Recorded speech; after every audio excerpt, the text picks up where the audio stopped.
Hello Daryl, and welcome back to our next video. In this video we're going to talk about tires. Tires are obviously very important to your car. It's the thing that connects you to the road, and there are a couple of key things that you need to know and remember about tires, and we'll get into those just now. The most important thing that I find that people forget about tires and performance cars, and no matter how much performance you use these things, and I'm not referring to golf drivers here. No, I would never do that. Not like that. At the end of the day, the thing connecting you to the road, it's four of those. 4 pieces of rubber, roughly the size of your palm. That's what you've got. No matter if it's 4-wheel drive, all-wheel drive, 2-wheel drive, rear-wheel drive, front-wheel drive, whatever. That's what you have connecting you to the road. And if that road is wet, you're in trouble. Simple as that. So it gets me when people get overzealous. So when I read books, it's when I get clever. When people get overzealous with their cars and thinking that these things are completely invincible, especially, I won't go back to the Golfs, especially with the 4-wheel drive cars. And I was going to say GTR actually, I wasn't going to say Golf, but in any case, let me quickly get closer to this tire, and I'll show you a couple of things that's important about tires to remember. Okay, and of course lighting is very important when you're making videos. So on your tire you've got lots and lots of different things. Like for instance, this one says it's a Pirelli P0. These are the tires that I fitted to my car for the Samola hill climb. And of course we need to remember that power is nothing without control.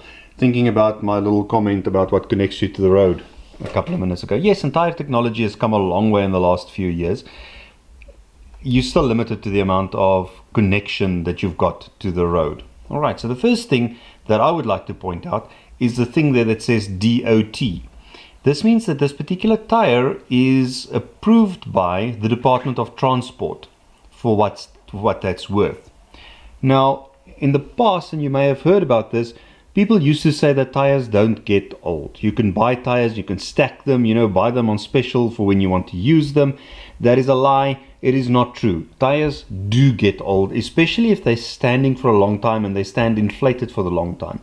What you get is what's referred to as dry rot. You can actually see cracks within the tire, and unfortunately, or rather fortunately, I don't have an example of that to show you.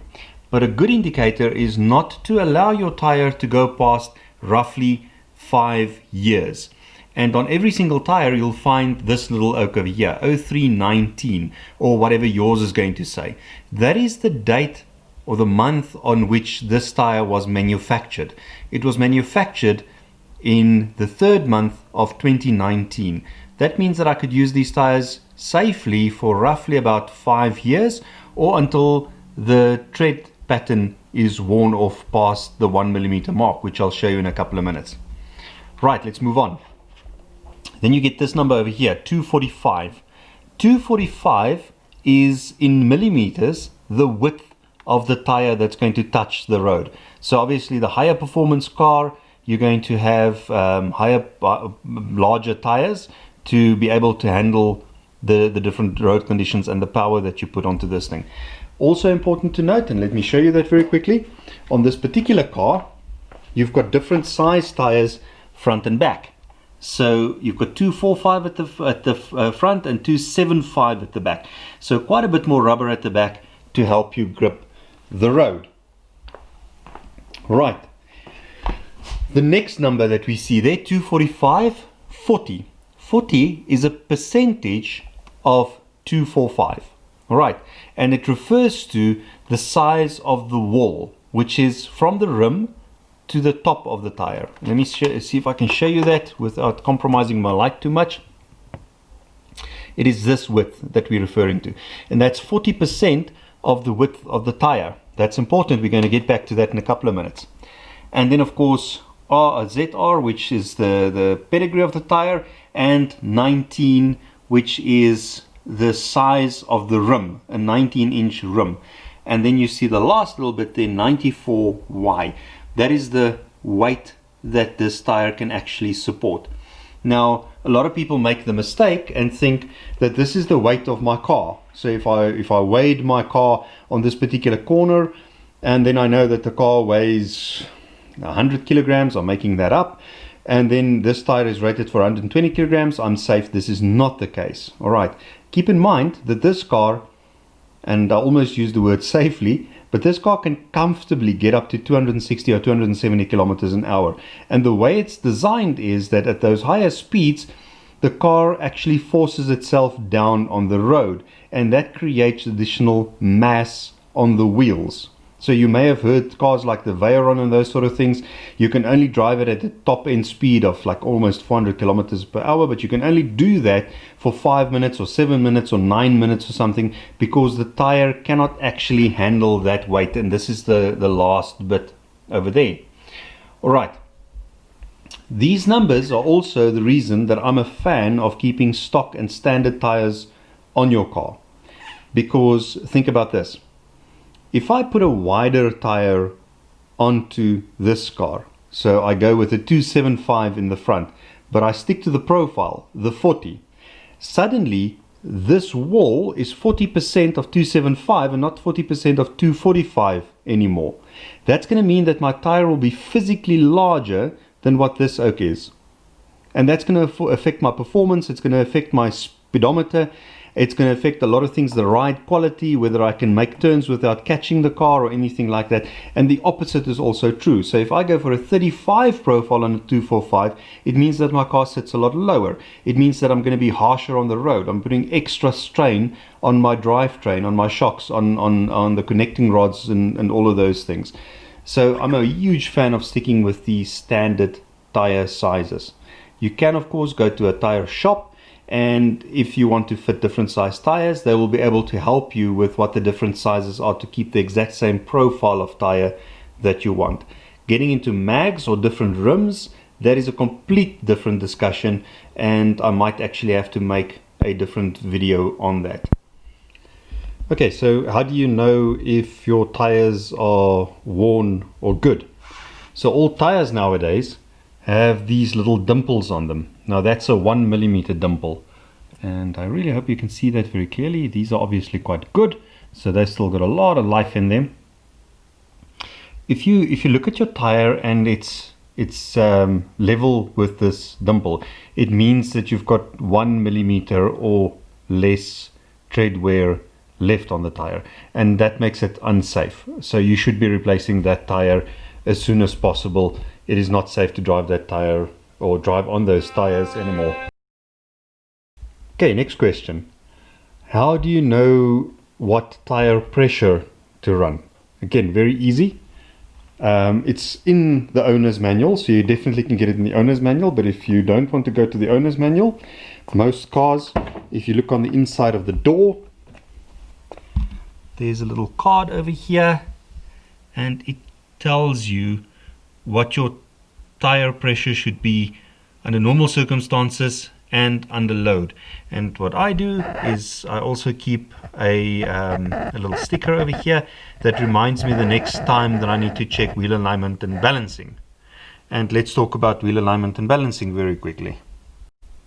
But before we get to wheel alignment and balancing, the other place where this little sticker could live is underneath the fuel filler cap. So if it's not on the inside of the door there, open the fuel filler cap, and there's oftentimes there's a little sticker over here with the same information. So any one of those two places really you can find the tire pressure information. Let's talk about wheel balancing and alignment. So it's really important that you balance and align your tires at least once every 10,000 kilometers, or if you're going to hit a pothole or going to drive on a very rough road, you might have to do your balancing quicker than that. So if your car starts shaking or the steering wheel isn't comfortable to hold on to anymore, definitely check your balancing. On normal cars, you will definitely have to rotate the tires once every 10,000 kilometers also. Alright, and what that entails is typically you take the left back tire and you swap it to the right front, and the left front and swap it to the right back. But as we indicated earlier, this particular car runs different size tires front and back. So basically when you fit a tire right front, they are directional as well, and once you've put it on there, that's where it's going to stay, so you don't get that advantage of additional life out of the tire. That's wheel balancing. Wheel alignment obviously speaks to how evenly the tire wears. Now, you probably won't be able to see it on the camera like this, but this car's tires wear 100% straight. In fact, I'm often surprised when I take the tires off at how equally they actually wear. They'll be 100% straight and without any additional wear on the insides. So wear on the insides or outsides can mean a couple of different things. That's wheel alignment, obviously. So just if the wheel alignment goes out, you hit the pavement, you go up a pavement too fast, or you go over a speed hump too fast, that can affect your wheel alignment. It can also indicate excessive wear on the suspension parts. So if you're driving an older car, as you maybe indicated you will get, then the suspension parts could be worn out, and worn bushings can actually cause your tires to wear unevenly also, and that's quite costly. It's often more costly to leave the tire wear than what it is to just replace the suspension parts or fix. It's often just one bushing or one joint that's actually faulty. Okay, next question is normal air versus nitrogen. So someone who I follow is the guys from Fifth Gear, and they actually did a very scientific test a couple of years ago. There's this claim out there that your tires are going to last longer if you're on nitrogen, and you're going to get better grip and you're going to get better performance out of the tires because it doesn't heat up like air and doesn't expand like air. According to Fifth Gear, that's not exactly true. I can tell you from practical experience in my car, which is a fairly well-performance car, I couldn't see the difference between nitrogen or air. Let's say you did fill up your tires with nitrogen, and maybe the specific place where you did it gave it to you for free, whatever that means, and you get to the service station and you would like to top up with normal air. That's 100% okay. The percentage of normal air versus nitrogen is really not going to make a difference. In any case, the air that you breathe is like 90% nitrogen in any case, or 80% nitrogen in any case. So this is just enriched air nitrogen. It's just got a higher percentage of nitrogen than what normal air actually has. So that'll make no difference if you're going to inflate your tires with normal air when it was filled up with nitrogen. Okay, then the last question on my list is run flat tires versus normal tires. So a lot of modern cars these days come without a spare wheel. Many of them come with the little space saver thing. Many of them come without a spare wheel whatsoever. And if it doesn't have a spare wheel, it will either come with a tire repair kit, or they will come with run flat tires. Now, run flat tires are actually quite good, especially if you live in countries like South Africa, where we're concerned with crime, where people throw stuff on the roads and you lose a tire, you get a puncture, whatever. It is very safe. In fact, BMW did a thing a couple of years ago where they drove a Gymkhana course with one of their BMWs with inflated tires, and then they did the exact same course with a car that's got complete flat tires, and the difference was like 20% in time or something. It was silly.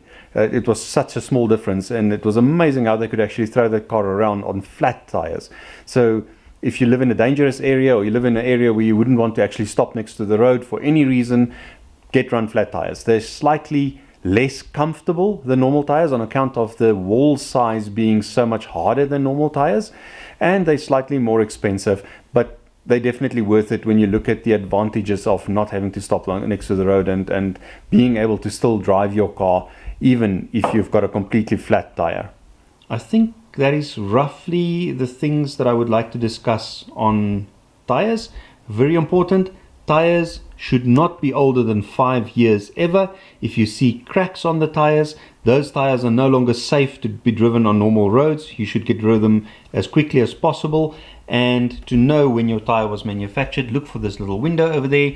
Mine was manufactured in the 3rd month of 2019, so I could probably use them up until 2023 somewhere, which I can guarantee you on this car, yeah, that's probably not going to happen. These tires are typically good for about 30,000 Ks or roughly thereabouts, but that's because of the way I drive and nothing to do with the quality of the actual tire.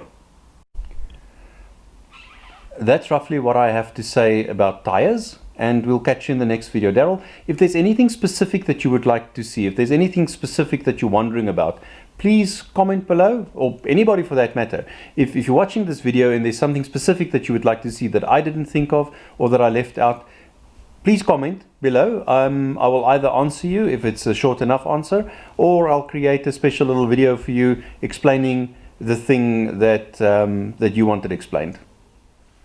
Always remember that life is too short to drive boring cars.